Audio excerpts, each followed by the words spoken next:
welcome everybody that's here in person and online viewing us with the go-to meeting to the 2020 Natural Resources Conservation Service and Benton Soil and Water Conservation District Tour of Practices. And it's virtual, of course, this year because of the pandemic, but we put quite a bit of work into the tour this year, and I hope we're able to bring the projects to you. I think we're just going to get started. We're just going to roll through a bunch of stuff here, and to take you through the tour booklet, I'm going to hand this over to Pat Gehling, and Pat is the district conservationist for the Natural Resources Conservation Service. Okay, thank you, Jerry. So there is a booklet that goes along with the tour. If anybody's sitting in on our virtual tour doesn't have a booklet and wants one, certainly feel free to contact our office and we can send you one. So in the book, there is some additional information on the projects that we're talking about today. So go to the page that's listed and you can read a little more if you're interested. I should mention that towards the end of today's virtual meeting, there is one project that isn't in the booklet. It was a late arrival on the tour, so we apologize for that. And on the screen now, and on page 2 of the book, there's a map of the county showing where the projects are located that we're talking about today. As you can see, one advantage of a virtual tour is that it does allow us to tour the entire county, rather than focusing on a part of the county like we do on a conventional bus tour. One other item to note is that there are numbers on the map. This is the order that we're talking about the projects. It's not the page number that they're on. The page number is actually located in the lower left of the screen on the map in parentheses. So yeah, take a look through the booklet. It's got everything we talk about today. If you have any questions or want to look back at something that we discussed, it should be in there. So Jerry, with that, I'll pass it back to you to talk about, I think, some financial information.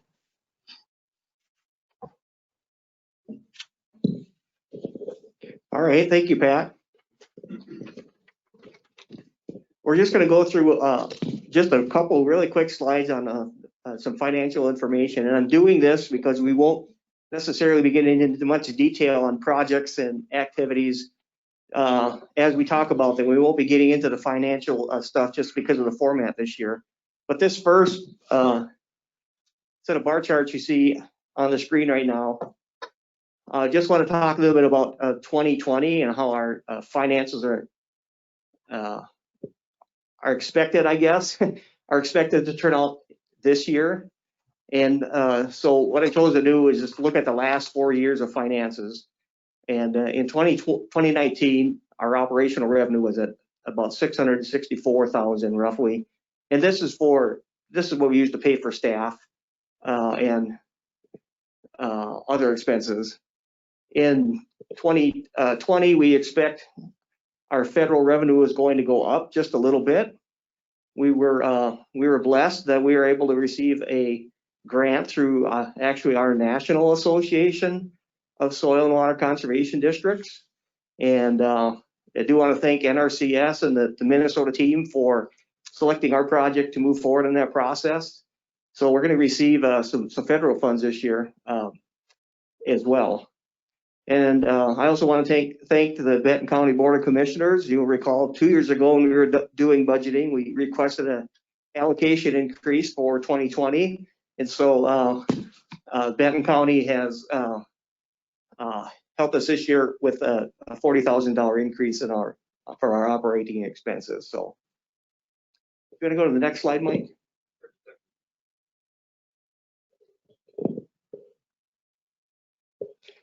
Okay, this one here kind of shows how we do our projects, how we fund the projects in the county. Again, kind of the same format. In 2019, we had just under $3.5 million worth of funding that was dedicated towards projects. Going from top to bottom, there's some miscellaneous revenue in there.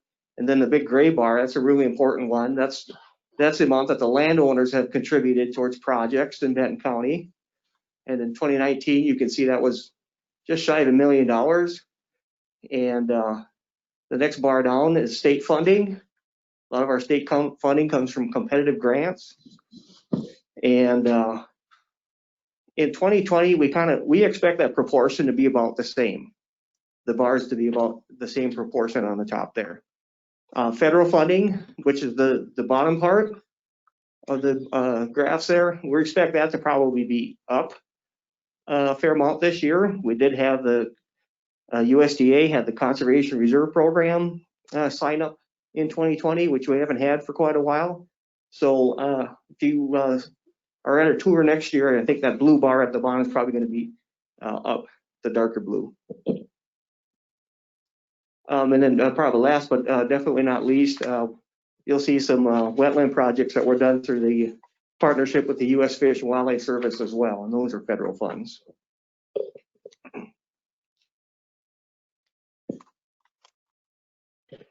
Okay, that's enough about the finances. Let's get into some projects here. This is what the tour is all about. I'm going to hand this back over to Pat Gailing. He's going to talk about this Mel and Spencer Hackett irrigation project that was installed this year. Okay, thanks again, Jerry. So the Hacketts, which would be Mel and Darlene, and then Spencer and Stacy, they've installed several conservation practices in the past couple of years, but probably the most notable is the center pivot that they replaced in 2020 with assistance from the Environmental Quality Incentive Program, or EQIP program, which is NRCS's main cost share program. So the field, it's been irrigated for many years with a conventional center pivot system. It's now irrigated with a variable rate system. And what this does is it allows them to use more of a prescription to apply varying amounts of water to different parts of the field. And this is new and unique. To the best of our knowledge, this is the first and only variable rate system in the county. So why is this important? Looking at the soils, USDA has a rating system that classifies soils based on their drainage. It ranges from very poorly drained to excessively drained. Very poorly drained would typically be either completely saturated or even standing water. Excessively drained would be very sandy soils. On this field, the majority of the soils are excessively drained, but there's soils from both ends of the spectrum. Parts of the field have standing water. Other parts are are more sandy loam, kind of a mid-range soil. So a lot of variability in the field. So under the old conventional pivot system, the wet areas would have received the same amount of irrigation water as the dry areas. So really the end result is either the dry areas are being underwatered or the medium and wet areas are being overwatered. With the new system, the overall amount of water being used is reduced, and what is being used is being applied more efficiently, to match the needs of the soil. One other note before I look at the map and talk about the map a little bit. The other thing would be that the Hacketts are also seeing a reduction in energy use. This is partly due to the reduced water being pumped, but there were some other changes out there made as well. When the new irrigation system was put in, they also replaced the old diesel-powered irrigation pump with a new, more efficient electric pump and a variable frequency drive to reduce energy use. And I should mention that EQIP was also a part of this conversion. So taking a look at the picture that's on the screen, what this shows is how the water is applied under the new system. So each color represents different water application rate. And the percentages, if you look on the map, there's a box in the upper left corner of the map that shows what these different rates are. So as an example, if 1 inch of water is needed on the driest soils, which would be the dark blue areas, the dark blue areas would receive 1 inch of water, the light blue 7/10, the green areas would get somewhere between 1/2 inch and 6/10 of an inch, light green 4/10, orange 3/10 of an inch, dark orange 2/10, and the red areas would get 5/100 of an inch of rain. Looking at the map, it's easy to see, how much variability there is actually on it. The other interesting thing is that the pivot, the outer section, has the ability to swing, so it can avoid going through and applying water in the ponded area. Unfortunately, it's right underneath the chart that shows how much water is being put on, but there's an open water pond there, and you can see the old pivot tracks where they had built up roads for it to cross. In the past, those areas, where there's actually standing water would have gotten just as much water as the rest of the field. So what keeps producers from installing systems like this? It's primarily cost. This is relatively new technology. It is expensive, so hopefully in time the cost will come down. And I guess the other thing is EQIP financial assistance. It is somewhat limited. In a case like this, it typically covers only about 10% of the project cost. So with that, that's kind of the highlights of what the Hacketts are doing. Like I say, I think the photo on the screen is very telling as far as, the potential difference that this would make in water use, on this field. So with that, I'll turn it back to you, Jerry. Thanks, Pat. We're going to look at one more project, and then we need to take a really quick break here for work on some technology difficulties we're having here. So the next project, I'm going to let Mike McMillan introduce it. Mike McMillan is one of our district technicians for the Soil and Water Conservation District. And Mike, I'll let you go ahead and introduce our guest speaker as well when we get to that point. Good morning. My name is Mike McMillan. I'll be talking about Mark Check's project that we just got completed this year. For part of this project, we got a couple pictures here. We have a short video just showing some time-lapse photos and a drone video of the project. But Mark's project was started back in 2018. We actually started doing work on it. Design started back in 2016, 2017. What it is, previously Mark had two small manure pits that were put in by the end of his barns. Right down here where the barns are scraped into and then, cleaned every 3 to 4 weeks. So, basically haul manure year round. Then for part of the project, we installed this manure pit right here, 14 feet deep, 234 by 398, a little over 6 million gallons. It was an NRCS design project with Joy LeBlanc from our office doing the design work. And EQIP was the sole funding source for this one, the NRCS Environmental Quality Incentive Program. Now that it's all done, all the feedlot runoff, milkhouse waste, and manure are collected, then can be stored and spread when conditions warrant for it. And it should give us, about 14 months, depending on animal numbers and rain. So we'll just play this video here for you guys to see.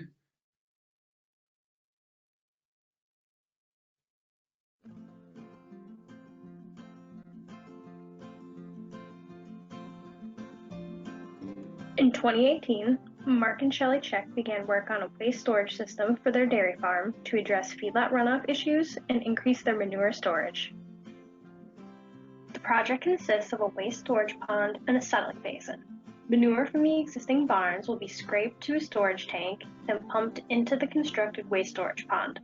Feedlot runoff is collected in the settling basin, then piped to an existing manure tank, and finally pumped to the newly constructed storage pond. The settling basin was completed in 2018. Construction of the storage pond began in 2019. The pond will be 14 feet deep, 234 feet wide, and 398 feet long. It will hold 6.1 million gallons. In this video, they're stripping the topsoil to let it dry out before they move on to the next step.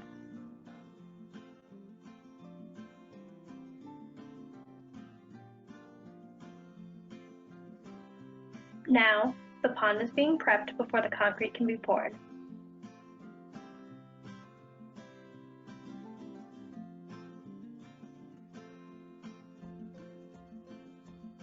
Extensive rain in August 2019 caused the pouring of the concrete to be postponed. In 2020, project construction was able to resume and the concrete bottom was completed.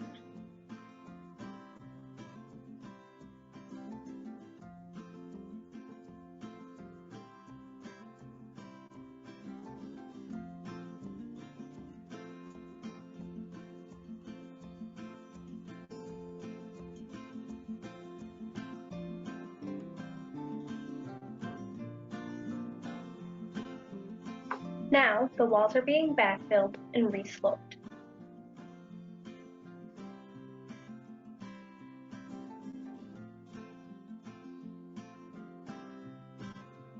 Then, the pond is lined with a high-density polyethylene liner. The project is almost completed. Concrete pump-out ramps will be added around the pond, along with a safety fence. This system will be able to provide manure storage for 9 or more months, compared to the old system, which was emptied once a month. This new system allows manure to be incorporated into the soil immediately, reducing the potential runoff from winter manure spreading, and will also have cost benefits by reducing commercial fertilizer use.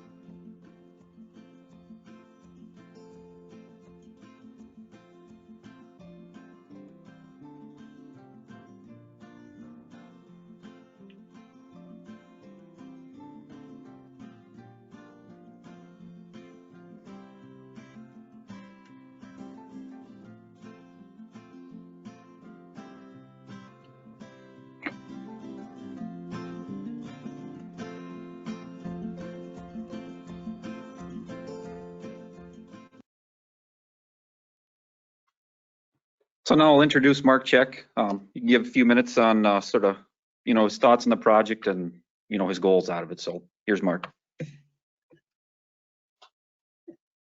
Thank you. First of all, I'd just like to say thanks, because I probably would have never took on this expansion project without the assistance and the cost sharing. And it will make my farm more efficient, just for the simple fact that labor costs and timely application of manure. Pretty much, even if we have to, at the end, it's designed to go in and clean out the sand. If we have to haul with wheeled equipment, we can pick a week or whatever it is, get it hauled and being worked the ground at the same time to keep the nutrients in the soil.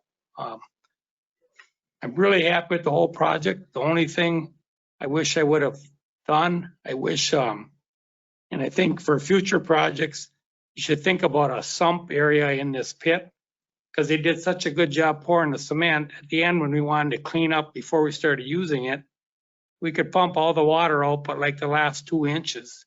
And it's hard to, there was some debris that got blown in there and stuff. And even when we go in there, I'm envisioning once a year to clean out the sand. If the water would have all ran to like one specific corner to where it could be pumped out, then we could be working on drier cement. And then the other reason would be we got delayed a year. I really think if we would have had a big sump reservoir in there, we could have pumped the water out and got the concrete poured. It made it hard to do the project because we had no place to go with that water. But besides that, I can't wait to walk up there every day and just watch that manure flowing in there. So, thank you.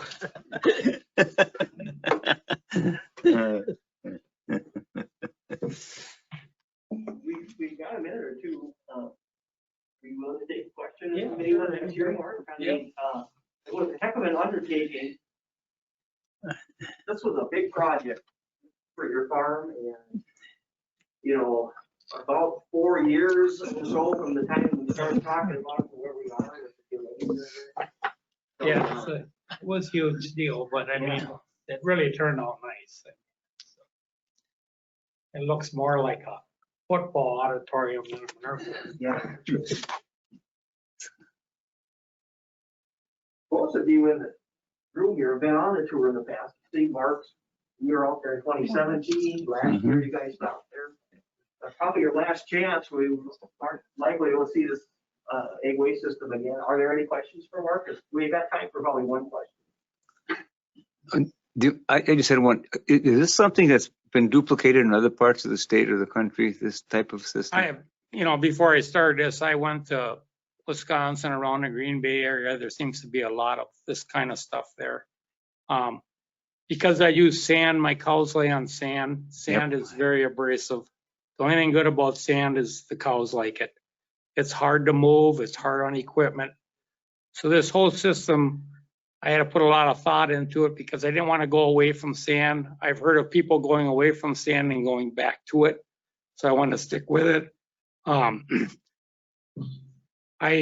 The pumping part of it was the toughest part because this sand can settle out in pipes very fast, and now you got a plug pipe. So one of the farms I was on, they came out with a new style pump and they had been using it for 3 years. The key is you want to keep your manure as thick as possible. So what sand you does getting the manure, it can't settle out in the pipe. It stays suspended in the manure.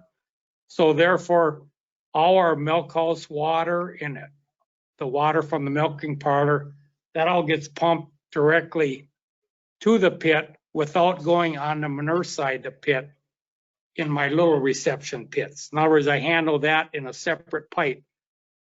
And that way it keeps my bigger pit more solid for this pump. So, you know, time will tell. So far, there's a few little tweaks I want to do on my older pits, but I think the concept makes sense. And I mean, had I not gone and see that and worked with soil and water, I mean, a lot of this stuff would have got overlooked. I think we're on top of it. I wish I could recapture all my sand and reuse it. I just don't think I'm at a animal unit size to where that is cost effective yet. Mark, how often do you pump your 2 small pits? The one small pit, the smallest pit is where all our milk house water is going in. That we're probably pumping it once a week.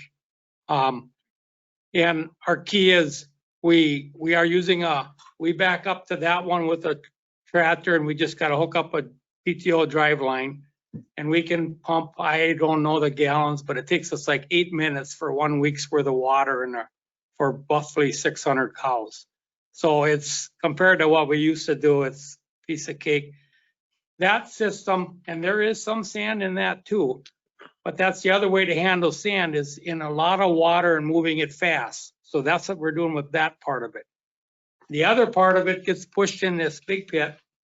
And we don't know, in the past, we would handle that in the wintertime with an excavator, clean it out, say weekly and haul it to the field. We're going to try it this winter. We're not really covering the top of it. It's a pretty large pit. So we're keeping the pit on the full side. So underneath where the pump and the pipes are and everything, that's always thawed out. So we're actually running that pump 1 hour a day, just to keep everything moving. And if we get behind, well, maybe on Friday it'll run for 3 hours. I don't know. You know, we're kind of playing with that because we know the top is going to freeze. But if we can just keep that moving so we can keep scraping, I feel it'll keep thawing because the ground temperature stays about 50 degrees. So I think I got it figured out. So. Okay. Thank you. You want to find the video? Ready one? Sure. We're going to take just a really quick break here to change videos, actually, is what we're doing. Mike, you'll have to get me out of here. Coffee break. Drink too many coffee breaks in his bathroom break. Mm-hmm. Too many. Did we have any questions in the coffee chat breaks in his box that have come bathroom up? Casey. Yeah. Okay.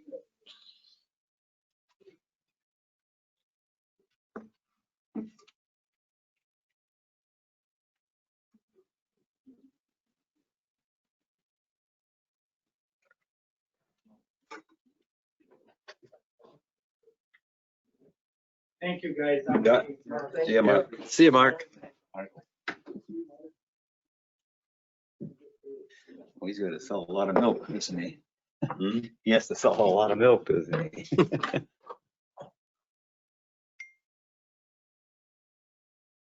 I just think of all those big dairy farms, even twice the size of his, if they're using something like this, like out in some of those out in Western Stearns County. And My neighbor's got places, many, is that right? 1,300. Has he got a pit? Doesn't have a pit like this, so does he? Yeah, bigger.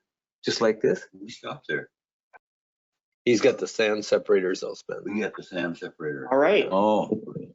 we are back and ready to roll. Hi.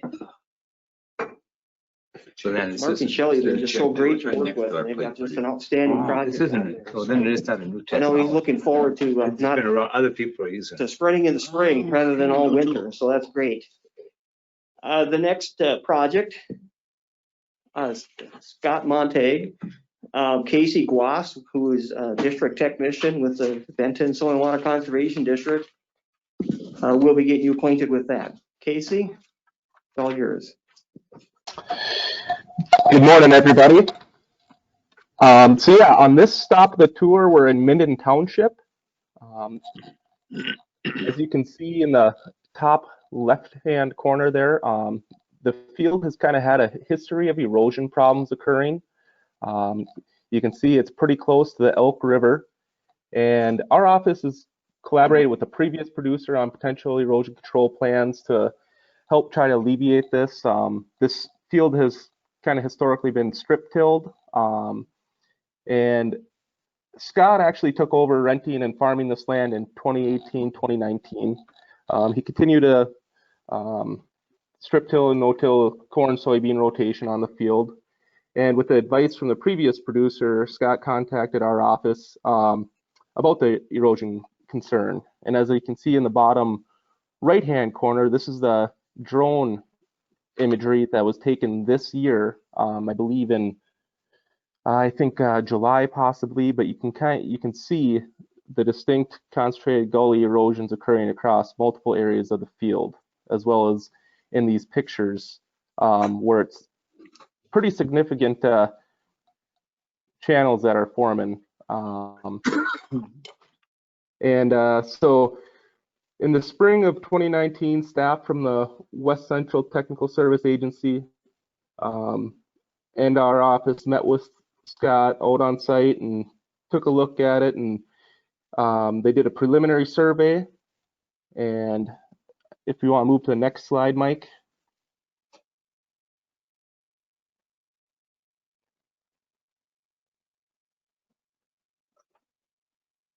There you go. Yeah, so a design plan was developed, as you can see in the right-hand side here of the image, and it was determined that the best way to treat this, all these areas of concentrated erosion, were to divide the hillside, divide the large watershed coming down the hill by putting 3 terraces across the field. And then with that, they'll also be putting in a earthen diversion. That's that brown line that's run down the edge of the field. And that'll help kind of capture the water from running around the terraces.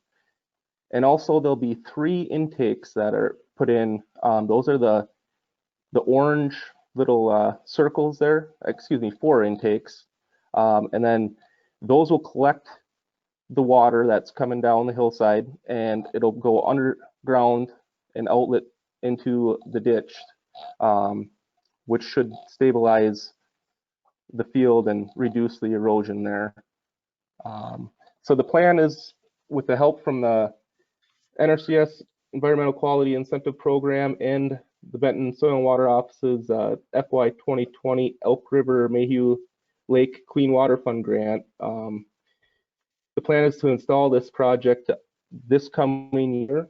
And in addition to the erosion project, Scott's also going to plan to seed down a cover crop mix on the field after construction to help provide additional protection until the ground kind of mellows out after all the construction work.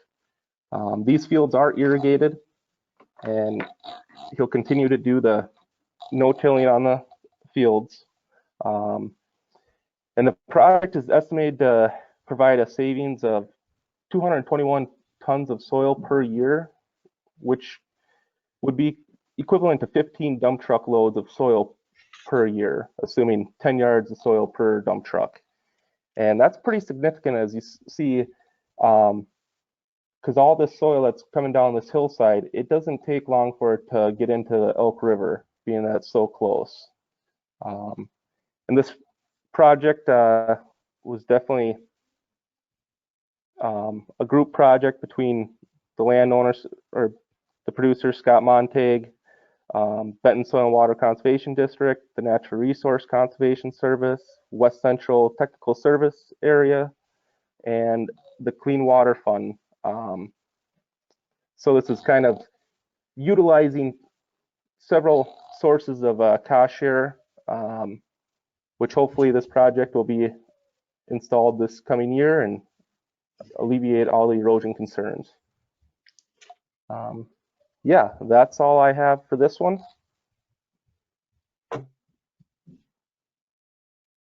All right, thank you, Casey. One thing I'd point out, it seems like a lot of soil, 50 dump truck loads. When you're doing these terraces or water and sediment control basins, you're not only getting the benefit of stopping those gullies, but it's also just the sheet erosion that can happen off the field as well, which is not always evident. So good job, Casey, and thank you. Next project here, and this is actually going to be two projects in a row, will be Nathan Sanuski. Nathan is the Farm Bill Technician for the Benton Soil and Water Conservation District. And I'll hand this over to you, Nathan. Good morning, everybody. So first project looking to highlight here is Dean Hanson. Dean approached our office. He is looking to try to restore some drained wetland areas. There's some old ditches that he's kind of looking to, I guess, kind of plug back up and restore the wetlands back to its natural state. So with this, Benton Soil and Water, we've been doing a lot more partnering with the U.S. Fish and Wildlife Service, so with John Rhines in particular. John is kind of the engineer, I guess you can say, behind these projects, so we just kind of are just another financial agent there that we can provide funding towards these projects. So John does the design, he does all like the oversight for construction. So we got a good partnership going there. This project also, we utilize some of the Benton County money for the aquatic invasive species funds that they have available. So with that, we're able to remove some non-native species such as hybrid cattails, reed canary, so we can kind of get these wetlands back to their natural state with the natural vegetation. This project also utilized some DNR funds for creating wildlife habitat. So we kind of had multiple agencies and funding pools to help reduce the cost to the landowner. So the pictures there, you got the top picture, you can see number one where we did do essentially a berm structure that wraps around that entire wetland area. We got more information on the video that we'll highlight, but then we took a drone photo, and this wetland right now is partially filled at this time. It wasn't still got it hasn't reached its max potential. The pictures on the bottom there, you can see we did another scrape. This wetland area hasn't been completely plugged yet. We did leave an open channel in the berm structure until the farmer got his corn off the field there. So that one will get replugged, and actually that cornfield is going to get planted into native prairies for nesting habitat and wildlife habitat. So with that, we got a little footage here that we can have Mike play and go from there.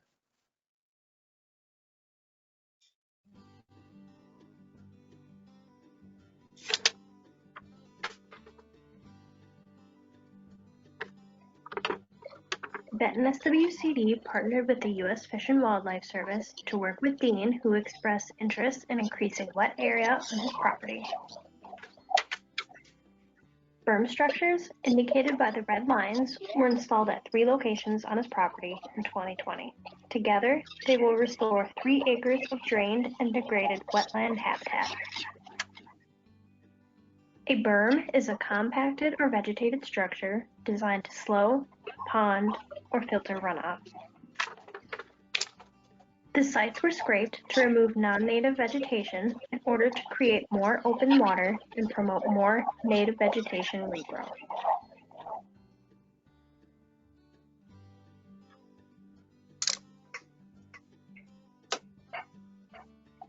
The United States Fish and Wildlife Service's Partners for Fish and Wildlife program has been assisting landowners such as Dean Hanson enhance and restore their recreation property to improve it for their personal use. Wetland restorations, prairie restorations, among a host of other habitat restoration projects are all possible working with the Partners for Fish and Wildlife program at little to no cost to the landowner and an easy agreement process.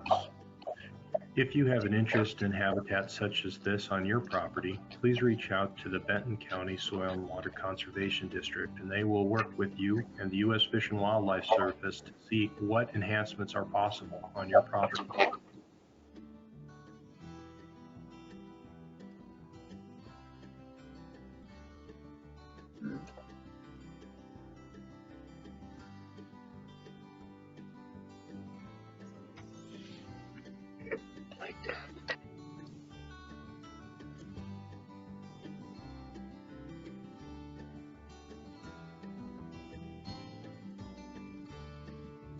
With that crop field, it's going to be 18 acres that will be planted into native prairie.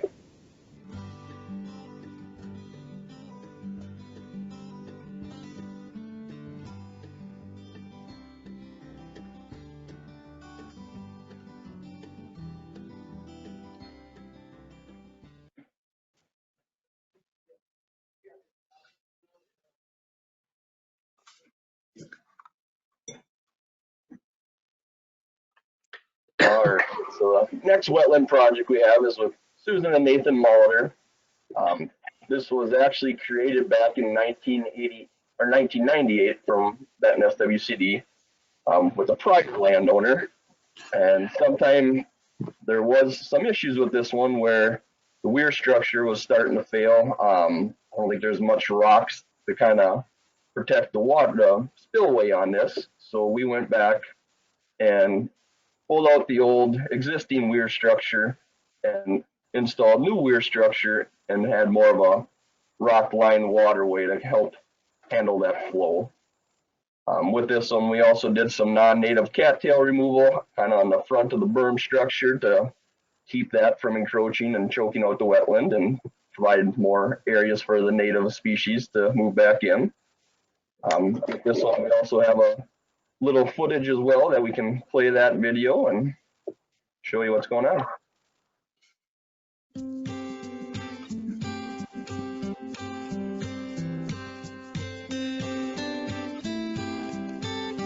Suzanne and Nathan Molitor's property had an existing wetland restoration project completed by the Benton SWCD in 1998. The original weir structure was installed to plug in an existing ditch to restore 7.75 acres of drained and degraded wetland habitat. Throughout the years, the weir became damaged. The Molitors expressed interest in repairing the structure to restore the wetland habitat back to its original water level.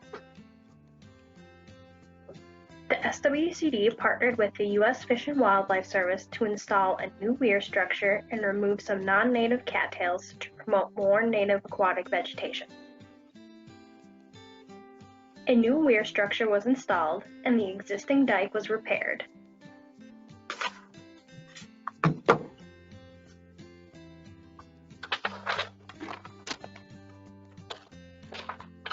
When looking at marginal landscapes, we wonder what value there can be. Land that's not produced on can provide extreme value to Benton County residents, as in the case of this Susan Molitor project. In this instance, as well as many instances across Benton County, we had a low wet area that was not being produced on in any capacity. Well, in this value, we have a wetland restoration.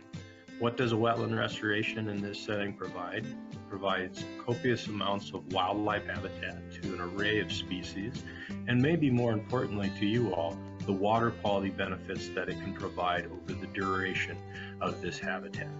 Nitrogen reduction, phosphorus reduction, floodwater retention, groundwater recharge, all these things can be improved with the installation of a wetland restoration such as this. In short, if you guys feel you have a habitat such as this, please reach out to the Benton County Soil and Water Conservation Districts.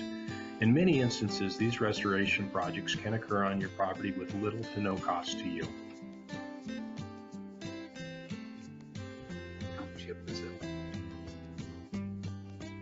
These wetland projects, they've been used clean water funds that we've partnered with Fish and Wildlife.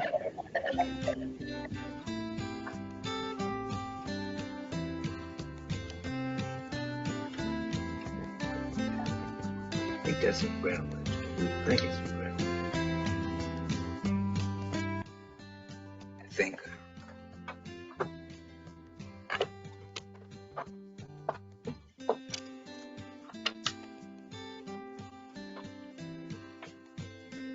Let's go to the front part and see what it's. First page.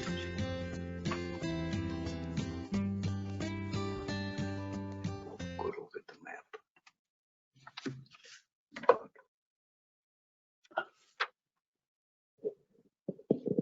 You can just go back one slide, Mike. I just wanted to mention one thing that wasn't in the narrative there. We are definitely used to seeing some green water in the summer in Benton County on Mayhew and Little Rock Lake. That green though, that's not green algae. That's Duckweed. That's duckweed. Yeah, you're right. That's duckweed. So, duckweed, if you don't know, is a really tiny floating plant that will show up usually in good water quality. So I did want to mention that because it kind of looks like algae. Jerry, what township is that in? This Molitor project is Both of these projects are in Maywood Township. Maywood? Okay. Thank you, Nathan, for pulling me out Up in there. that area. I think Hanson's just south of Ronaby. Yeah. And this is over by Oak Park more. Correct. Hanson was, yeah, that was Hanson.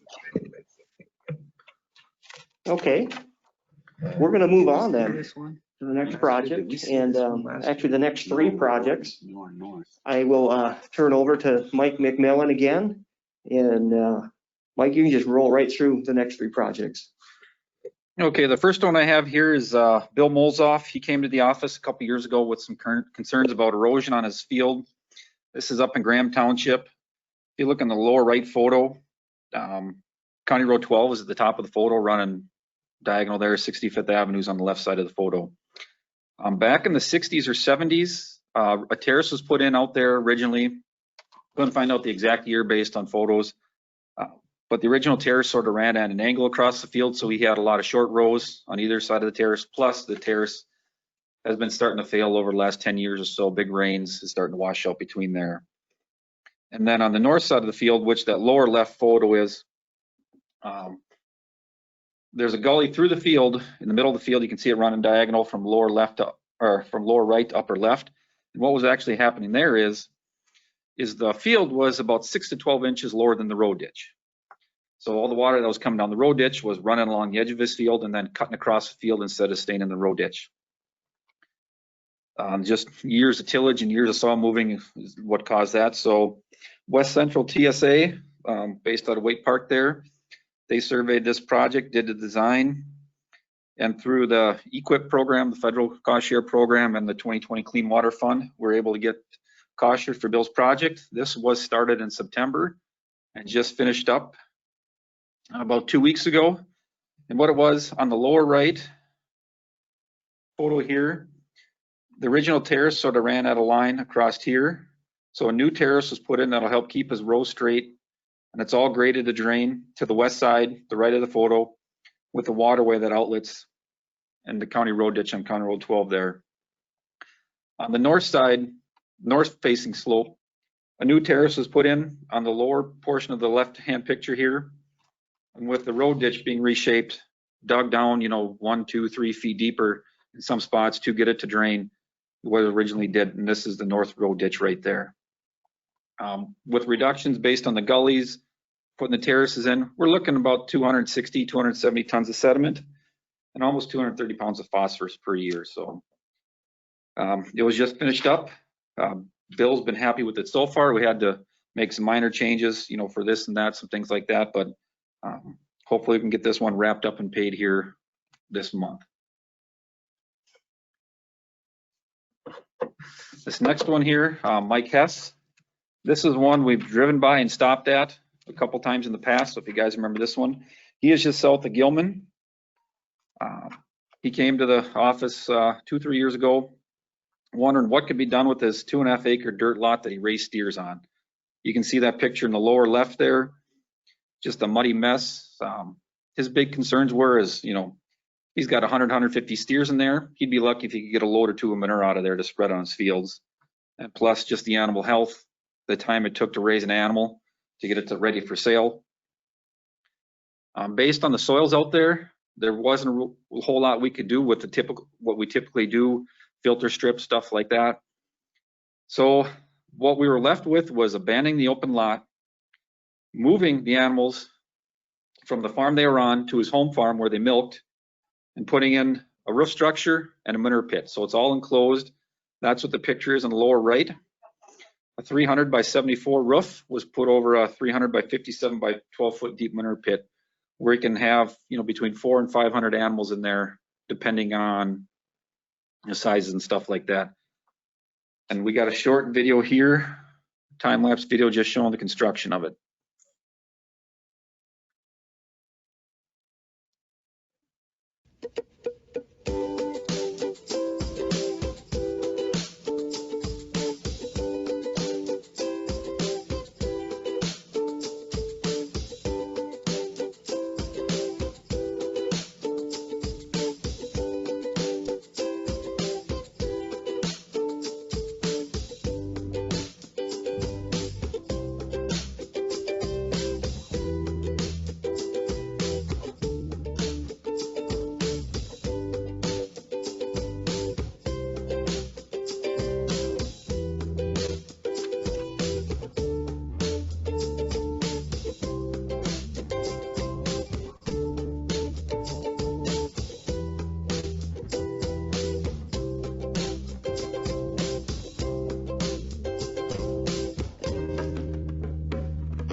So this project, actually, majority of the work was done in 2019.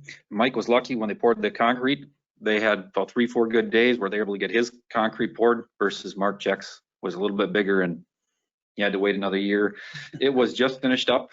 He finally got cattle in it early this winter, early in 2020.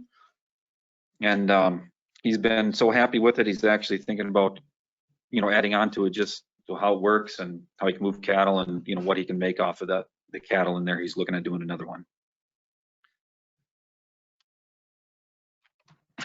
So before the next two projects that I have here, just wanted to give some background on why we're able to do these.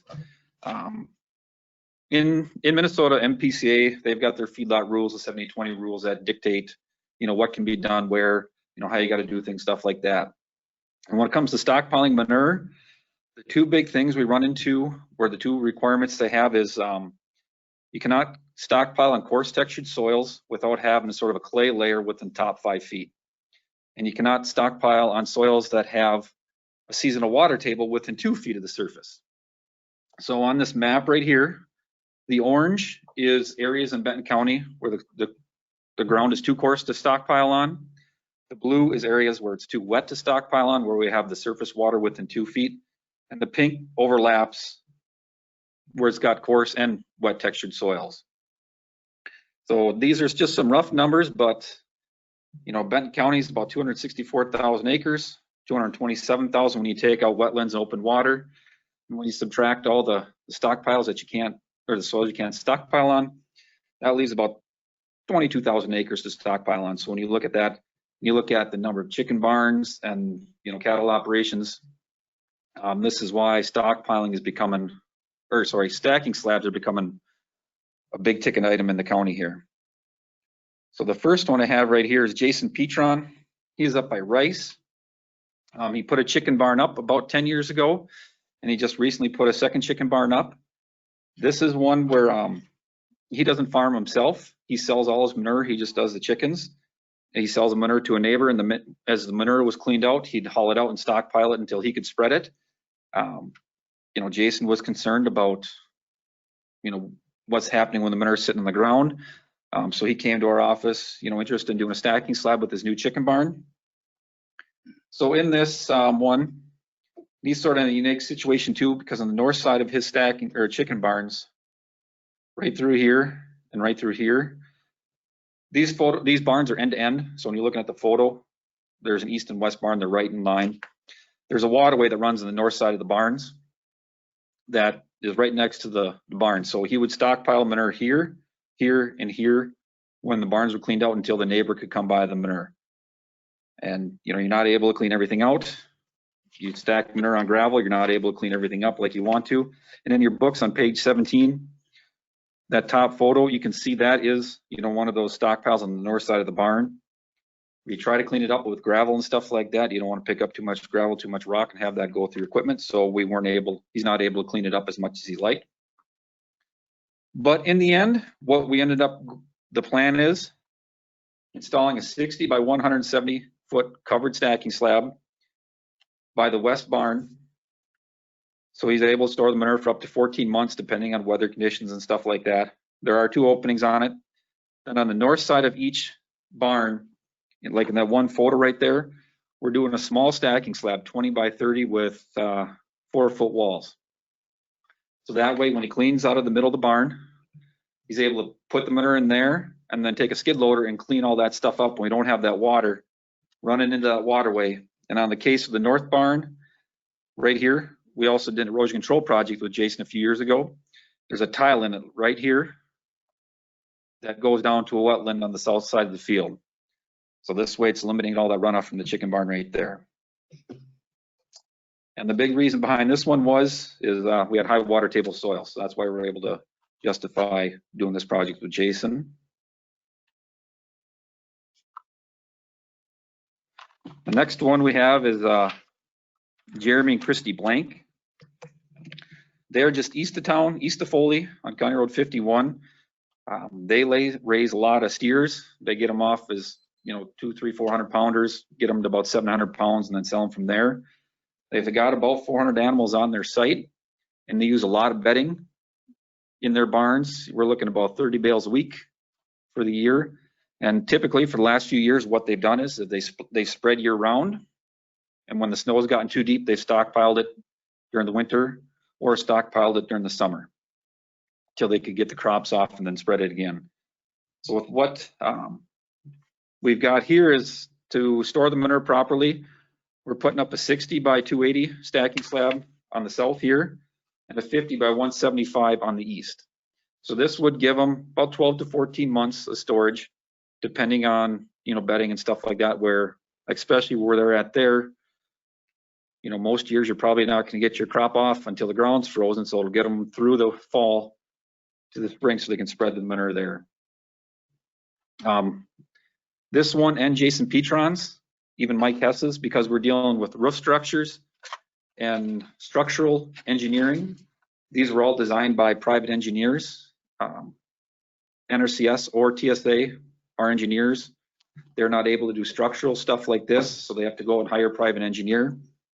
So depending on some of these projects, you know, for something simple like some of these smaller stacking slabs for chicken barns, you might be looking $2,000 to $3,000 in engineering. For something more complicated like Mike Hess's, it might be, you know, $8,000 to $10,000 because you're dealing with the cement and the roof.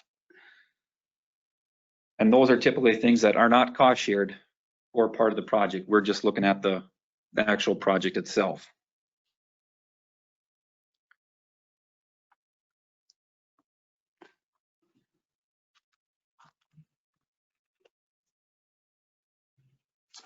Right. Thanks, Mike, and you did a good job. You guys right back on schedule. So good job there. Okay, the next project we're going to talk about, and actually the next couple of projects, I will be handing this over to Amanda Guertin. Amanda is our water plan technician for the Benton Soil and Water Conservation District. And she'll be talking about some work going on in the northeast part of St. Cloud, and then also the Little Rock Lake and Mississippi River drawdown project that was completed in 2019, and we just want to take a look at sort of the results from 2020. So Amanda, the control is given to you. All right, good morning, everyone.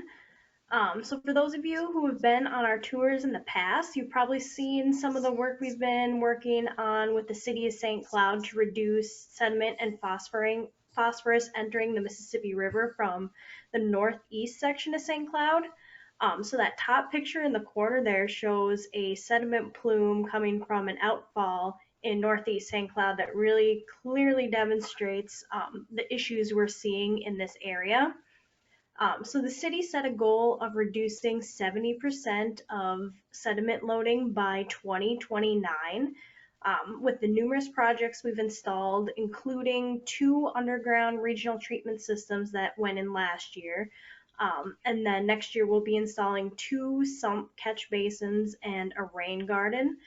So with those projects, that will bring us up to 50% of our sediment reduction goal, which is awesome. So to help give you an idea of how much sediment these projects are collecting that would otherwise have gone to the river, we put together this video of the sumps being cleaned in St. Cloud this late fall.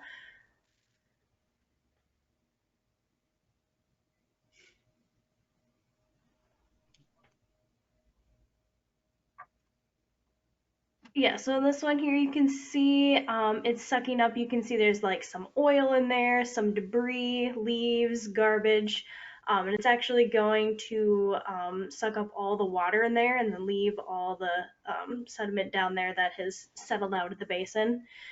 And then after they take everything out of the sumps, they go ahead and dump everything over in this field to let it dry out before they dispose of the sediment.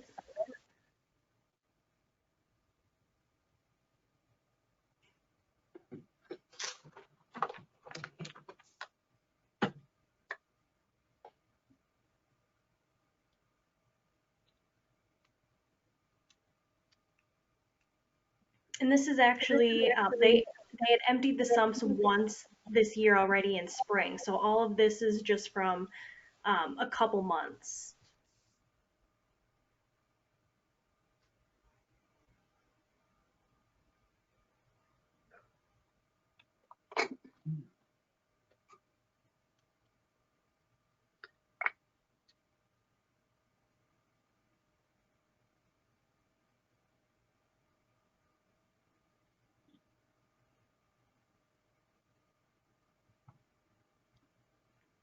So yeah, we thought we'd share that video with you since our newest project won't be installed till next year. But yeah, that's all I have on Northeast St. Cloud. So we can jump to the drawdown.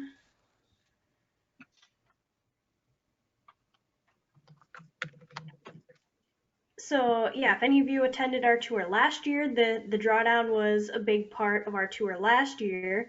And this year we've been getting a lot of questions about what we're seeing from the drawdown this year in 2020.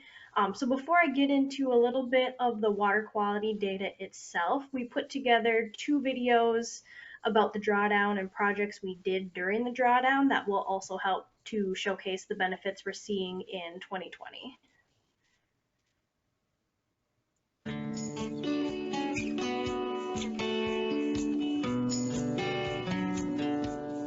In 2019, Little Rock Lake was drowned down by 3 feet for a period of 6 weeks. During this time, over 700 acres of shoreline was exposed. This exposure encourages plant growth from native seed beds within the lake.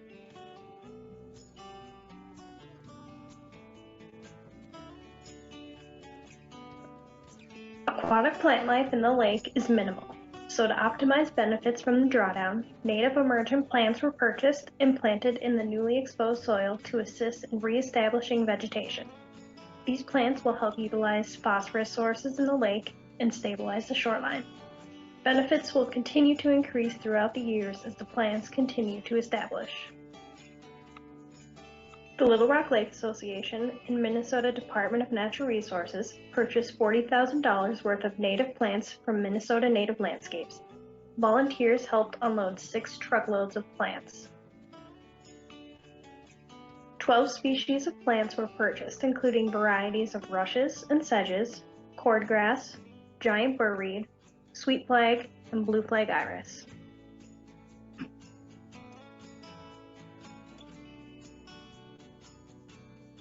Plantings were done at Benton Beach, St. Regis Park, the Rock Pile in Little Rock Lake, and Willing Riparian landowners' property.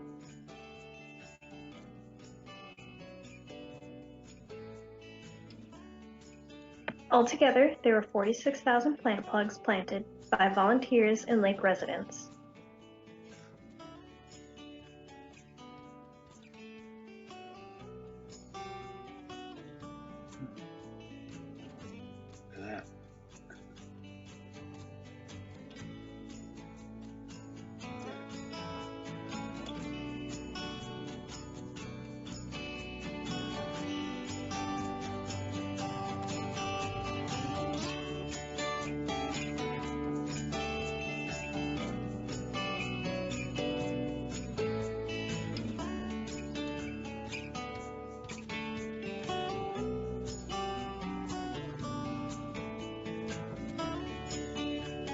The drone footage taken in the fall clearly shows the native plants and sandbar drop-offs where the lake gets deeper.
We're Ron and Barb McKeever, and we live out on Ferry Point, and we've been here for over 40 years. So we had the opportunity to work with Benton County and Natural Resources. We were excited about the possibility of getting our riverbank fixed up. After 40 years, we've certainly seen the erosion that's happened along the river. And so with the technique of the root balls in place there and building out the riverbank, the 10 feet, building it up, we thought it would be a great opportunity to save on our riverbank. And it's worked out really good.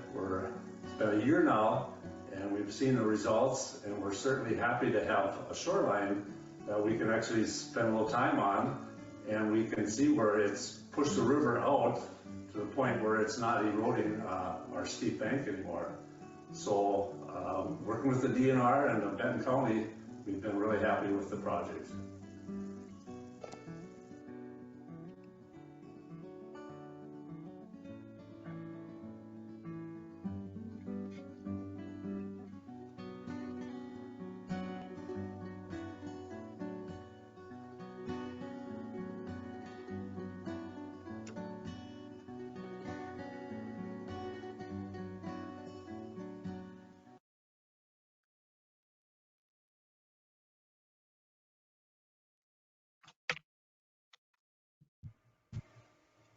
If you want to go to the next slide, Mike.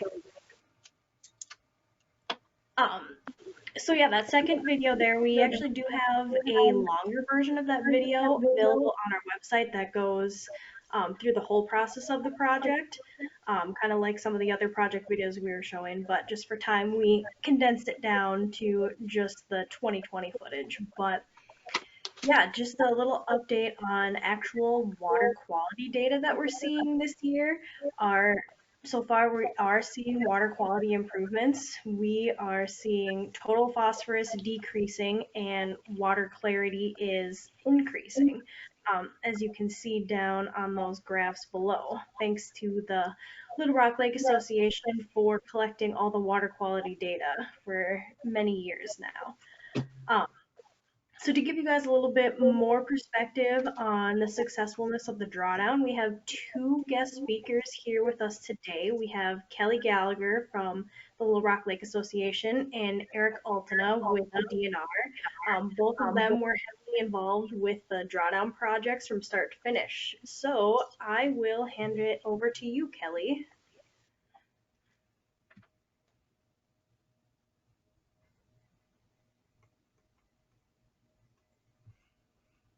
Okay, can you hear me now? Yes. Okay, great, thank you. Well, good morning, everybody, and thank you for giving me this time to share with you some of the successes. If you want to go to the next slide. Thank you. So I just wanted to share with you the overarching strategy that the Lake Association put together in order for us to align and drive the community as a whole into reducing phosphorus. And as you can see in this 5-year strategy, we focus solely on phosphorus reduction. I felt we really needed to get the community and the Lake Association focused on one thing and put all of our efforts towards that. And as you can see to the right, we did complete the drawdown in 2019. I will talk a little bit about our 2020 project with SCSU that we're working on and removing some of the AIS curly leaf pondweed. And so I really wanted to show you it was a very structured approach and to really get the community organized and moving forward. The partnership piece was really important. We wanted to focus on who are those key partners we need to work with in order to achieve the results we wanted in phosphorus reduction. So there was a lot of partnership. We were very successful in partnering with Eagle Creek, as well as working with our state legislative members, obviously working with DNR, Soil and Water, and more importantly too, really working with our community to really understand what we're trying to do, why we're trying to do it. And that education and communication part of the strategy was also critical. So my thoughts there were around, in order for us to sustain this long term and not just be a one and done kind of thing, we really need to educate the community on why this is important, what are the things that we can do as individuals to help sustain what we did in 2019 and continue to improve our lake. So we did things like, you know, a lot of buffers, so a lot of buffer education. We talked about good weeds and bad weeds. What, you know, what can we pull? What can't we pull?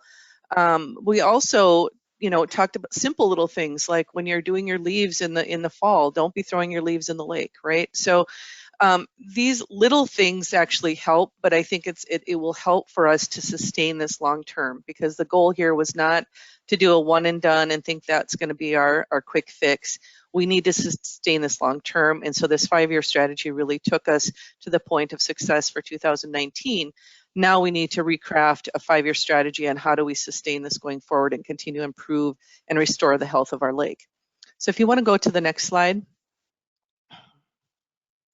So here I wanted to just kind of share with you some of the results from the drawdown. As Amanda was talking about, we did plant 45,000 plants. And in doing so, as we were preparing for this drawdown, we had over 90% community approval. And Eric probably has the exact numbers, but we did surveys, we did a lot of town halls, and over 90% of the community was aligned on what we were trying to do. And the organization as a whole, we raised over $70,000. We needed to raise for the matching parts of the grants. And so just we're working with all the community and working with the various partners around the community, we were able to raise a significant amount of money. Now, it's not something I'm going to want us to do every year or even every 5 years, but it was very successful due to, in part, a lot of the partnerships as well as a lot of the communication and education that was going on. As Amanda showed you in the slides before, where there was secchi disc readings of 6 and 7 feet throughout the summer, some of those are actually recorded in her slides, and others we were just doing them randomly. And it was really impressive throughout the summer, where we actually, even in July, we were getting some really deep secchi disc readings, which was really nice. The top two pictures that you see there, that one on the top left, that was in early September, and you can see how clear that is in the front of this is in my Bay Area. It always gets clear in September, but it's never been this clear that early in September. The picture to the right of that was taken in August, and in August, I can tell you, I've been on the lake since the 70s, and I don't think I've ever been able to see the bottom in August like this. And what you're seeing, it still may look a little green to you, but the fact that I can see weeds down there, that's hugely impressive. And I was so excited. I took several pictures of the lake bottom. And then, so then we also were able to remove over 3,000 pounds of carp over the last 3 years, I'll say. We've had, we initiated an annual carp contest where we're removing carp from the lake. And the first 2 years were highly successful. Last year was not quite as successful due to COVID, but also because I think we did have fishermen out there fishing, but I think because the lake was clearer, we're not seeing as many carp. And so we weren't able to pull as many carp out. Now we're going to continue to do this carp contest annually to pull carp out, and I'll talk about some more of the things that we want to do around that on the next slide. But this we thought was an important part of our strategy, was to take as much of the carp out as we can. We have seen gradual improvement in water quality up until 2019. This year was the year where we saw the dramatic results. But I do want to mention the fact that the gradual improvement over the last 5 to 6, 7 years, I think, is really due in large part to the work that Soil and Water is doing with the farmers in all of these farming projects. We had seen over the last 6, 7 years a gradual improvement in the lake. And so I do want to thank the Soil and Water for all of that work and our farming community for all of that work. However, now in 2020, after the drawdown, I do believe we saw a much more dramatic improvement, and I hope that it continues going forward. I understand we did have a pretty bad spring, and so our spring was unusual, and so it probably could have been better if we had a better spring and we had more water runoff. So I'm hoping next year we'll see even a better spring. But St. Cloud State did find golden algae in the spring. And as Dr. Julius talks about it, he's been taking samples from our lake for many years now, and he hasn't seen golden algae in over a couple decades. And so that was a huge win for us. As I mentioned, I saw swimmers and activity out on the lake all summer long. And usually by July 4th, it starts to slow down because the lake gets very heavy in green. And this year, I would say we had maybe a couple days where we had that pea green soup. And typically in the Bay areas, not necessarily in the middle of the lake, where years prior, you'd be in the middle of the lake and you're still going to see that heavy green. So this year was actually very good, very good. We saw, as I mentioned before, multiple instances where we could see the lake bottom. And when we talk about the plants, I think we had varied success with plantings. This is just Kelly's view of as I was going around the lake and looking at where all the plantings are. Now, Eric might have a more actual percentages, but what I see out there, I know we had more than 50% survival rate of our plants. And the plants that you see on the bottom corner, those are in my bay. And my plants did very, very well. We did see a lot where the geese were eating the tops of the plants. And so will they come back next year? I'm hoping that they'll come back next year. But many of us that were planting did then put string around them to keep the geese out. So now we know what to do next year as they come up to keep the geese away. The other result that we saw this year that we saw more of was we saw way more wildlife. I will tell you in the last 5 or 6 years, I've always seen there was 2 loons that I would see out there in the last 3 years, and I never saw more than 2 loons. This year, when I was looking out there this spring, I counted 10 loons out there. And so I saw more loons than I've seen before, which I think is good. During the drawdown, we also saw in my Bay area, there was, I bet, 200 pelicans out there. So we're seeing the pelicans coming, and we're seeing a lot of activity with otters. So the community is seeing more of this, and so they're equating it back to the drawdown. Whether it ties to the drawdown or not, I'm just sharing with you. We're seeing a lot more wildlife, and I'm equating it back to the drawdown. So if you go to the next slide, I wanted to show you some pictures, kind of a progression as I've lived it. So I've been up here since the 70s. And that upper picture in the 70s, actually that's me out there swimming with my brother and relatives there. But we were swimming all summer long, all through August. And we never had that pea green soup back in the 70s. It was always very, and I won't say it was blue. I mean, it kind of looks blue there, but you know, it's a lake, right? But it was never real green. In the 80s, it started getting a lot more brown, and that's an aerial view you can see there of our Bay Area. And so it got a lot more brown. And what you see on the bottom to me is really success. So that bottom right corner there, that's my son swimming in July. And we were swimming all over the lake in July. And you know, usually in July, I'm out with the kids and we're having to find, okay, let's go to the big part of the lake because that's where it's going to be the cleanest, right? If I go into any of the other Bay areas, they might be green, and you can usually see it in your wake as you're driving your boat.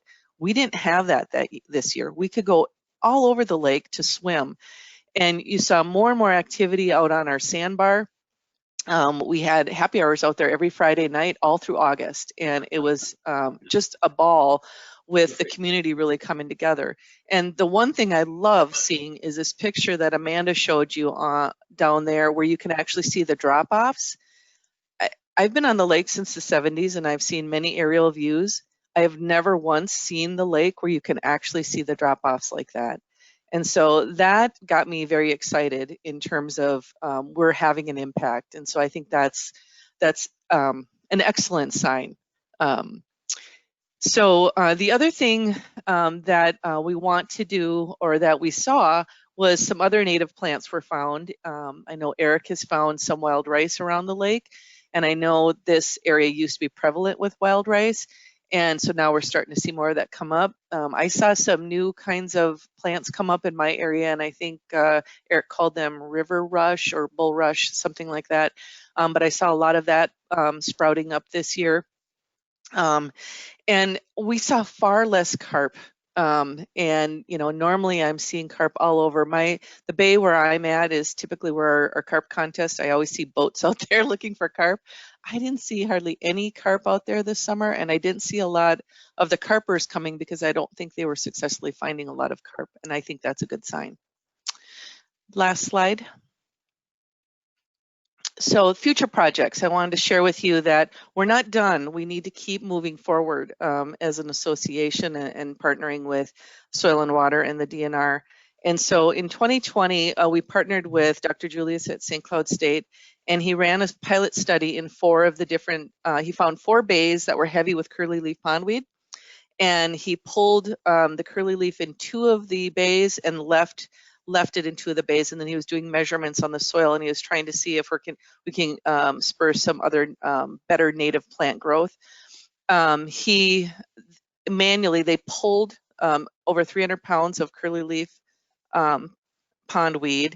Now they pulled it manually because they didn't want to break it off, so it would create more. And so they pulled that. In addition, property owners were also pulling curly leaf. So I know we pulled a lot more than 300 pounds. What you see there in that slide was on my dock, and I was doing it for 4 weeks, and I got many, many loads like that of curly leaf out of my bay area. And so I know we got more than that. We're going to progress this into 2021. We will be doing pulling the curly leaf again in 2021. According to Dr. Julius, it was a success, and he does see benefits of us doing this. The report will be coming out soon, and so I will make sure I send it. We have the association send it off to you guys so you can see the success of that and what we want to do going forward. But Dr. Julius did connect us with the Clear Lake organization, where they have an eco-harvester where they're pulling more poundage of curly leaf out of their lake every year. And so the Lake Association will be looking at potentially putting in a grant to purchase an eco-harvester to pull out that curly leaf. And one of the things that Dr. Julius had talked to us about is, as you're pulling out this phosphorus through the carp removal as well as the curly leaf pondweed, you need to be putting something back in that's positive for the lake, which would be the additional plantings. And so I know the organization's talking about potentially planting some wild rice, and potentially I think we should be looking at, is there possible we can plant more bulrush or some of those other plants that we planted during the drawdown. But I know the organization will be looking at that going forward. And so things aren't stopping. We need to continue so we can continue to improve the lake. But so far, the community at large is really, really excited, and they're seeing the changes. I hope to see even more changes in 2021 with a better spring. And so we continue to move on. So that's all I had for you.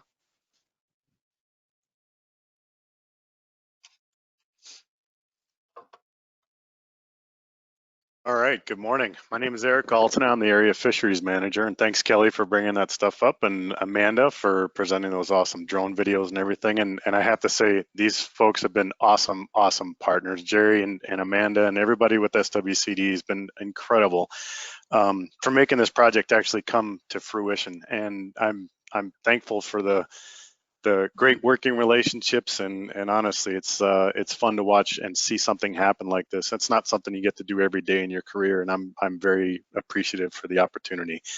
So anyway, I just kind of give a quick update from a DNR Fish Geek perspective. Can everybody hear me okay? I'm hoping. All right. So one of the things I've presented this before, and in the background you'll see this is one of the photos captured from the time-lapse video in the north end of the lake. It was just pretty classic, good stuff. But nonetheless, the 1945, if you advance the slide slightly, or 1948, excuse me, Little Lake Survey report showed, numerous other marsh plants growing interspersed among dominants, and basically it was a wetland that was surrounded with various emergent plants, and we don't see any of that these days. And that's kind of what prompted a lot of this stuff, is I knew what the history was like. We knew that we had abundant submerged vegetation. We don't have hardly any of that now. So if we go to the next slide, please. So what was accomplished in a nutshell? You know, we did a big cleanup, coordination of planning, as everybody has mentioned, planting, extensive cleanup efforts. I mean, we took boatloads, literally, of trash and tires and metal and everything else out of the lake and the river basin itself. The coordinated road construction with Benton County, they were able to get some project stuff done that probably wouldn't have happened as easily anyway.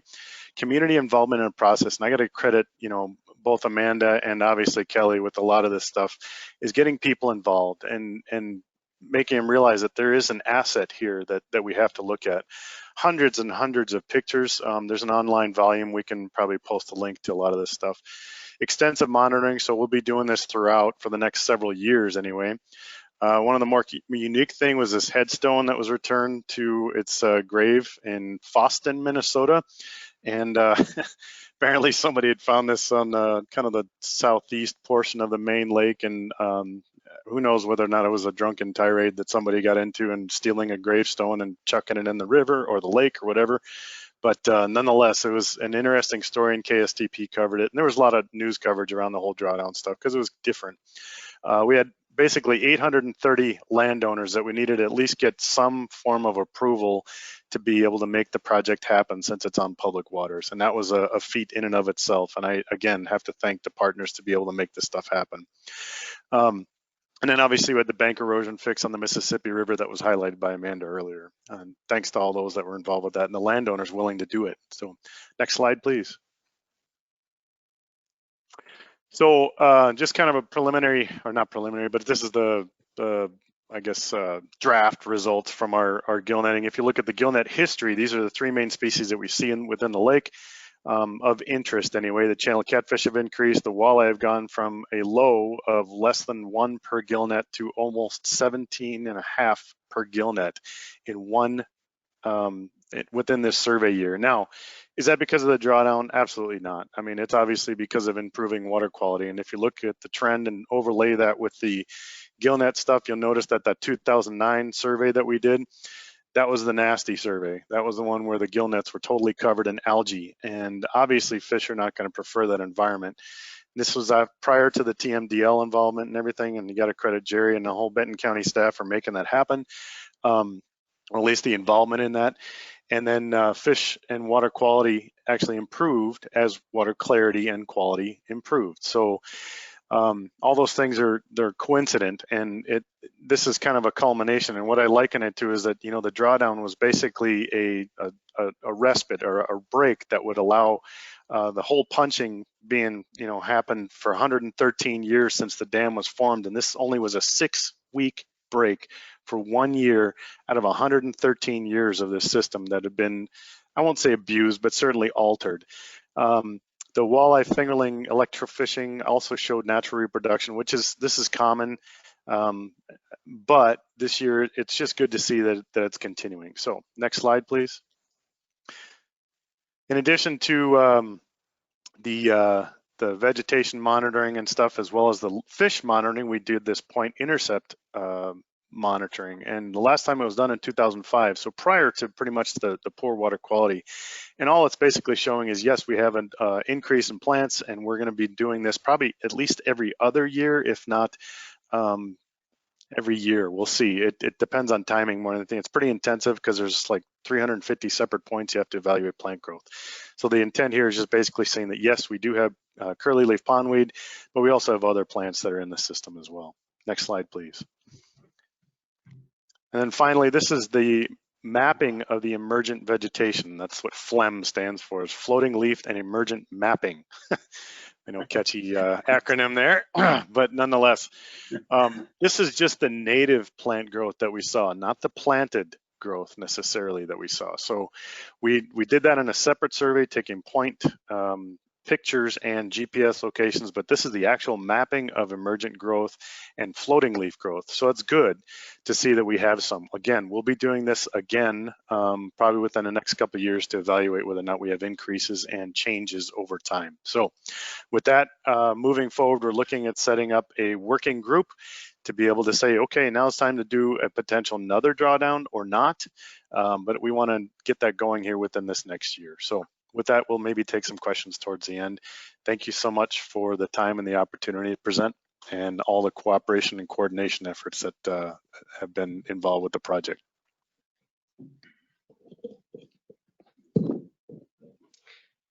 Well, Kelly and Eric, thanks for taking time out of your day today, and you know, the perspective of someone that lives on the lake and, you know, fisheries expert looking at the data really is, you know, I think that's what tells us if the project is successful or not. So I do want to thank you too. And Eric, just for the record, when you were describing phlegm, I did hear you go, I don't know if that was a pun or not, but it was pretty good. Oh, that was on purpose. I kind of figured, knowing you, I figured maybe it was. Well, we're going to move on here. We've got Jerry, I just wanted to say one thing, that the partnership, I want to just echo what Eric said. The partnership was amazing in this project. And if there's anything that other organizations can learn from this, is if you look at all of the organizations we all had to partner with to make this happen, that was huge. There's huge learnings here for other organizations to take on, but it was really, really successful. And I want to thank you guys and Eric and everybody else. So it was a lot of fun. well, thanks, Kelly. And I'm hoping we get through a few more slides here. Maybe there's time at the end. I'm not sure if you two will be around, but we may have a little bit of time for questions. But we sure do live in a great community here in Benton County. I mean, that project, I think, proved it, and all the other work we're seeing here. We're going to move on so we can get through things here. The next set of projects here will be introduced to you by Casey and Pat. Casey first. Thanks, Jerry. So before we jump into the next two projects, I briefly wanted to touch base on soil health benefits and the benefits of cover crops. And with soil health, there are 5 basic soil health principles to improve soil productivity and sustainability. They are: keep soils covered, minimize soil disturbance, increase crop diversity, keep plants growing throughout the year to feed the soil, and if possible, integrate livestock. So this illustration, I always, if I'm giving a talk on either cover crops or soil health, I just think this illustration by Carla and Peterson just does a great job of showing how cover crops benefit soil health, and you know, it's kind of a multi beneficial tool. Although it's not the only tool in the toolbox for soil health, it's definitely one that can help jumpstart it.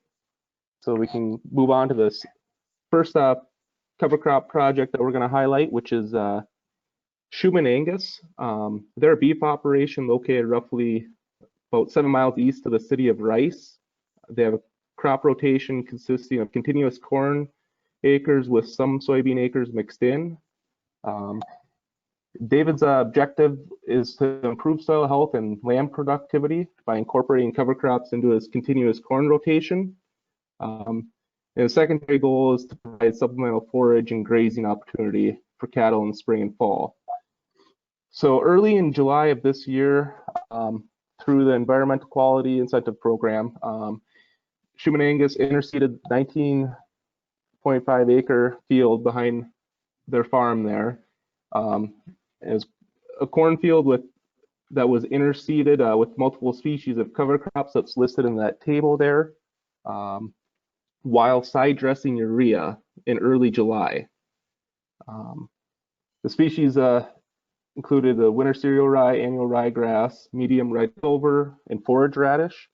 And the cereal rye and red clover will most likely overwinter and continue growth in the spring. Depending on the winter we're going to have, the annual ryegrass may or may not survive, but the forage radish will most likely winter kill, but it'll help break up the pan layer that's typically follows, especially with corn on corn and tillage. And the cover crop picture there is, so it was interseeded in early July with side dress urea. And so roughly a month or so after, you can see the picture on the right highlighting the established cover crop there between the corn rows. So you can jump to the next slide here. So one thing I wanted to point out about this project is that with forage being a secondary goal for this producer, we went out this fall, I think in October, and we took a couple of forage production clippings in some areas. And as you can see, at that point in time, the two areas that we were taking, one of the poorer established areas was about 150 pounds of dry matter per acre. And I want to highlight too that in these areas with poorer established cover crops, there was a lot of water hemp, which most likely caused issues with sunlight reaching the soil and poorer germination for the cover crop in those areas. But I would say the upper end of the average, they were looking at roughly 500 pounds of dry matter per acre back in October. So, and I'm guessing that probably increased after the corn was taken off. So, and that's one thing I want to point out is if supplemental grazing is kind of a secondary goal, I highly encourage producers to, you can call our offices, we come out, take some forage clippings prior to grazing or haying the cover crop. So that way you get an idea of what's out there, and it can better help you plan either stocking rates or, help put a dollar, a return on that investment of cover crops. Can jump to the next one here. So here we have Russ Koth. He's also a beef operation, farms roughly just over 700 acres. Crop rotation is corn, small grain, and soybean. And Russ's objectives is to build soil health, capture nutrients, and provide supplemental forage for his beef cattle. One thing to highlight on this project is that historically Russ's corn soybean rotation, but he also started to add small grains into the rotation to both increase crop diversity and create a greater window for getting cover crops established to get the potential to be able to either hay or graze these fields in the fall and or spring. So this project here, cover crop was seeded after the small grain harvest. The right there is August 20th. That's when it was roughly planted. A mixture of oats and winter wheat mix was seeded down. And we went out there October 14th, and we had a great fall this year. So there's a nice healthy stand of cover crop that established for this particular field.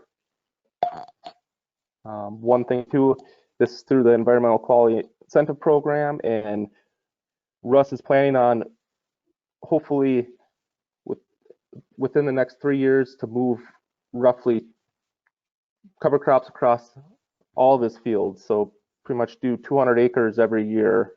Wherever the small grains are going, cover crops will follow after that. Go to the next page here.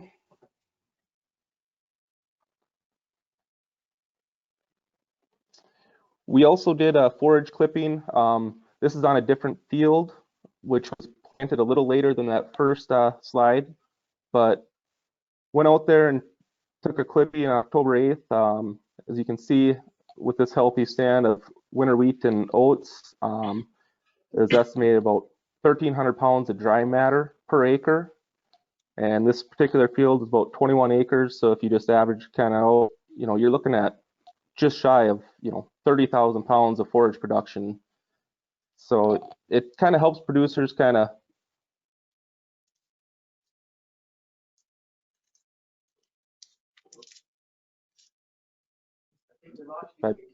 gain that return on investment for cover crops to be able to, establish kind of cover crop. And I guess that is all I have. I'm going to turn it over to Pat, and he can talk more on the next cover crop project here. So take it away, Pat. Okay, thanks, Casey. So talk a little bit about Mel and Marianne Hauk. The Hauks are south and west of Foley. They've done cover crops on various parts of their farm since 2015. In 2020, they did some acres again using the EQIP program to help offset their out-of-pocket cost a little bit.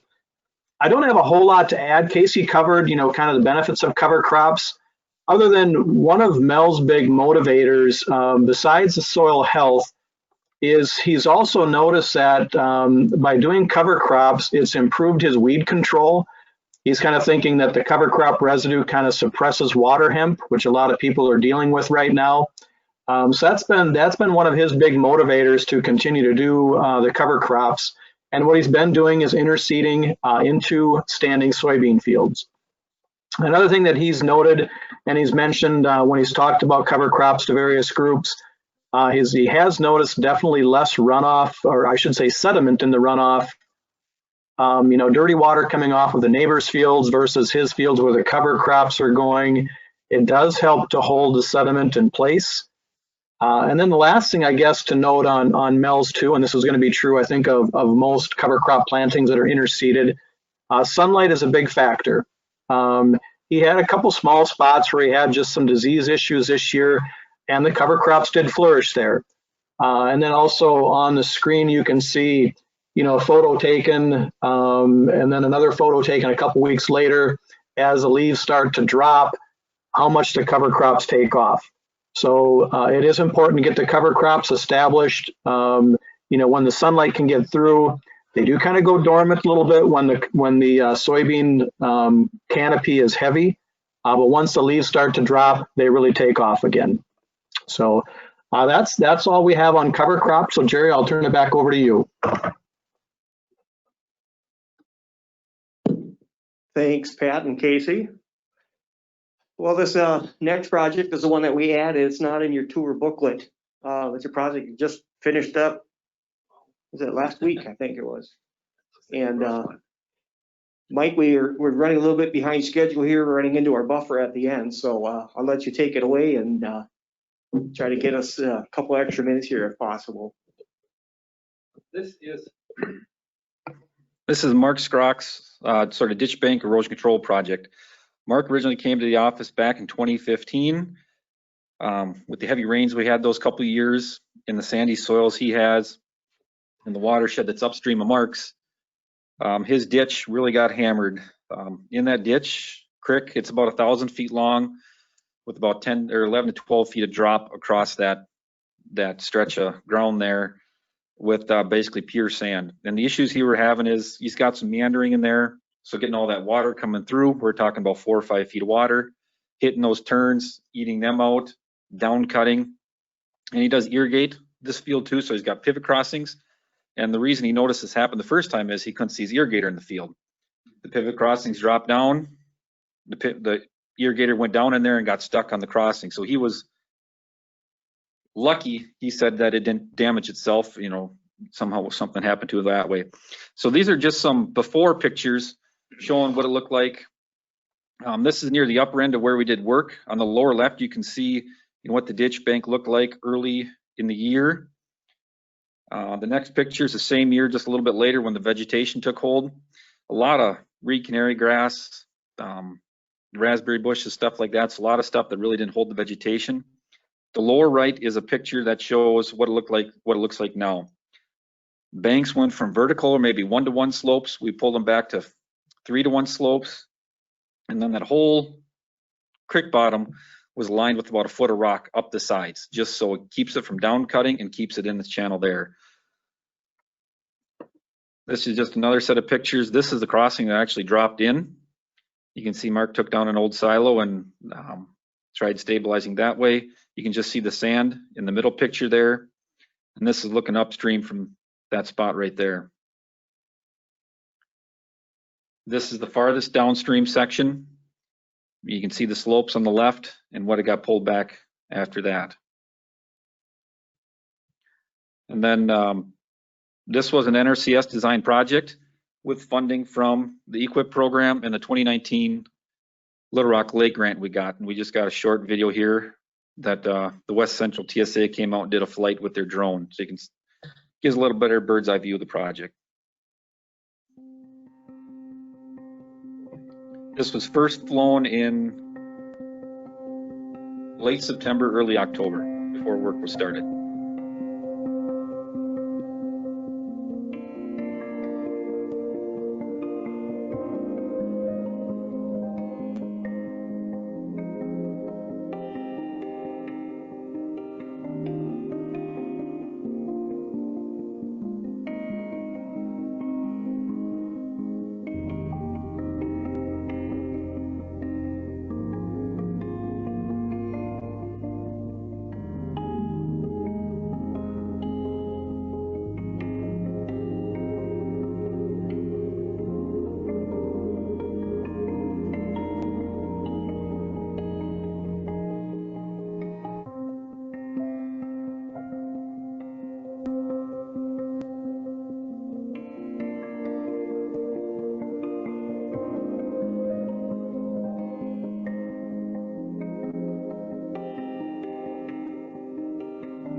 And here's just another shot, some drone footage that we had that really shows, pretty good what was done.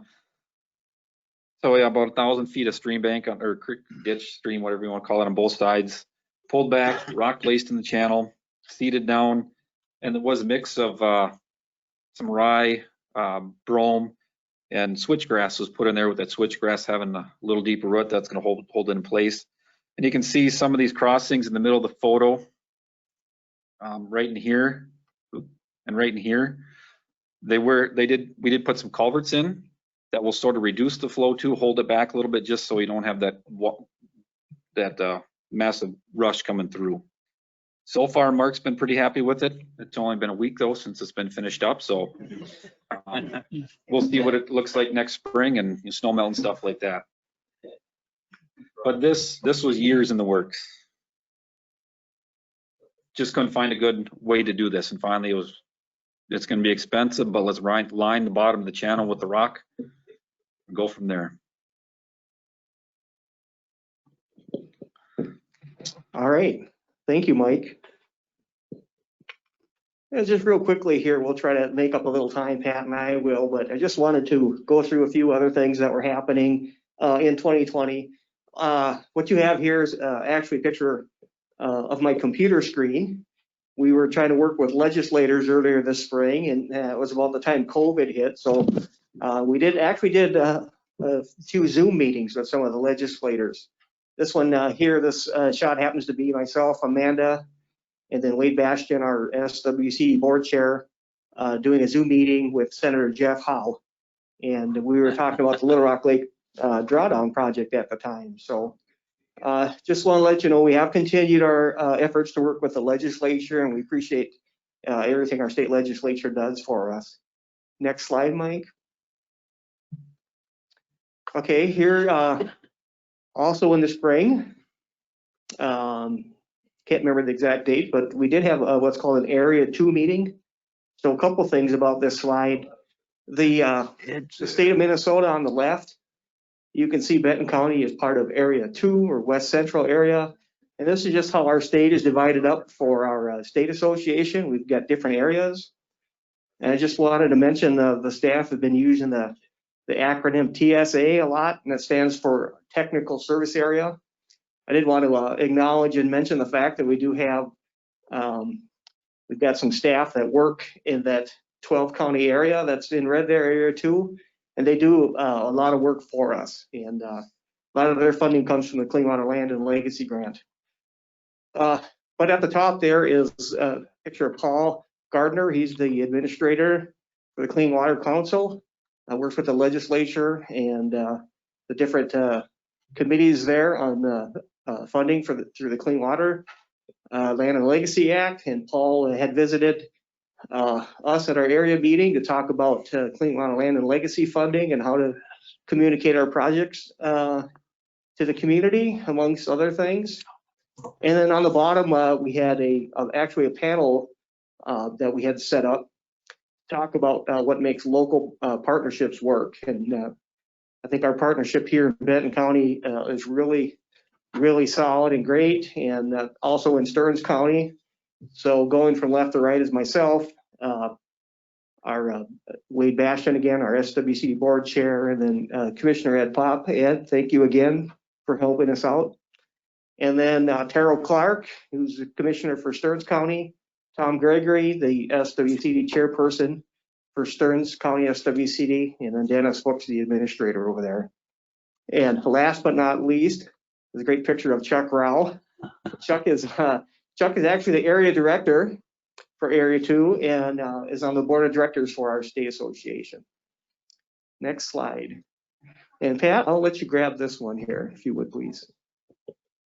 Yeah, just real quick, we had a great opportunity in June where the Minnesota NRCS state conservationist, so the head of our state from my agency, Troy Daniels, he came up and he toured the county.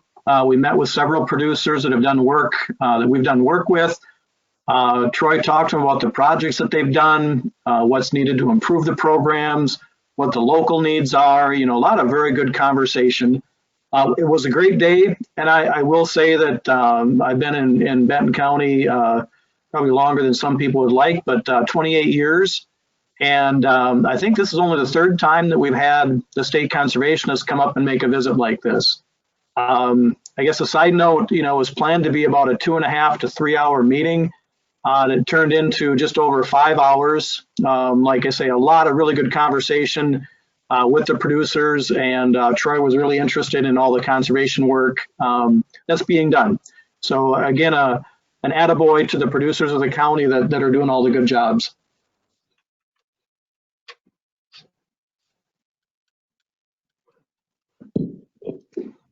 All right, we just got a couple slides left to go here, and we'll be done with our presentation. I just wanted to circle back around to talk about maybe some of the funding that we received in 2020. This is a lot of our funding comes from the Minnesota Board of Water and Soil Resources. They administer a lot of the grants through the Clean Water Land and Legacy Act. The picture on the left there shows how the competitive grant process was distributed in 2020. And you can see Benton County there did very well with $544,960. We received 2 grants in 2020, 3 grants. The top one there, one is dealing with water quality projects in Big Elk and Mayhew Lakes. I put some numbers there, they're out of date already, but 3 wetland restoration, 7 cropland erosion control, and 3 cover crop soil health. Those are projects that were either completed or substantially completed or designed this year. Those are new projects just this year.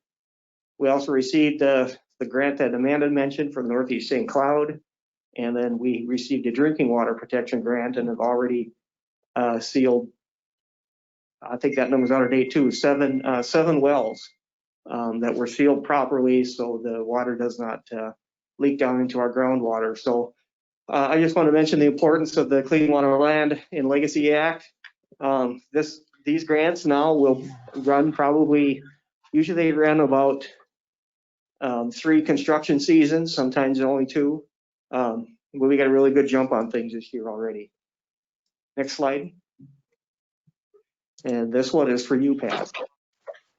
Yeah, just real briefly, it's some small screens. You really can't see a lot, but what these show is the number of contracts and the number of dollars allocated to each county.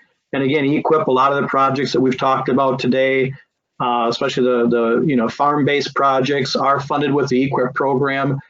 And what the numbers show, if you can see them, is in 2020, Benton County was 4th in the state in the total number of contracts and 4th in the state in the number of EQIP dollars being brought in. And since 2013, Benton County has been anywhere from number 2 to number 4 every year in the number of EQIP dollars contracted. So again, I can't say it enough, you know, the kudos go to the producers in the county that are interested and willing to do these conservation projects. All right, thank you, Pat. Don't we live in a great community here in Benton County? Man, I mean, there's so much getting done. You know, when we do our tour every year, our regular tour, we get such a small sampling of what's going on, and our virtual tour is even worse, trying to get it into 2 hours. You know, we didn't cover the watershed restoration and protection strategies, RAPs that MTCA is working on. We finished the RAPs this year along with our partners to our north and west, and One Water, One Plan is really moving along in the Rum watershed. We bashed in our board chair and Ed Pop here are involved with that, and just so many other things, but we can't cover them all. So I just want to wrap things up by letting everybody who's on know that the tour booklet and later this presentation, hopefully, and the project videos can be found on our website, www.soilandwater.org, soil and water. And the videos actually, the videos that we showed you, some of them were truncated, I'll use. They were shortened up to look at mostly just the 2020 work. If there's something you saw here that was of interest to you, go ahead, go on our website. Right on the homepage there, if you just scroll down just a couple clicks, you'll see everything. And there's a fair amount of additional information in those videos. And last but not least, like us and follow us on Facebook. We post updates here and there, and links to videos throughout the year. So it's a good way to keep in contact with what's going on in Benton County. So again, I just want to thank everybody for participating today. This will end our tour, and we'll probably stop recording at this point. And so I think we do have a little bit more time with GoToMeeting, so we probably could take a few questions here at the end if there are any. Monty shaking his head yes. So go ahead and stop recording, Mike.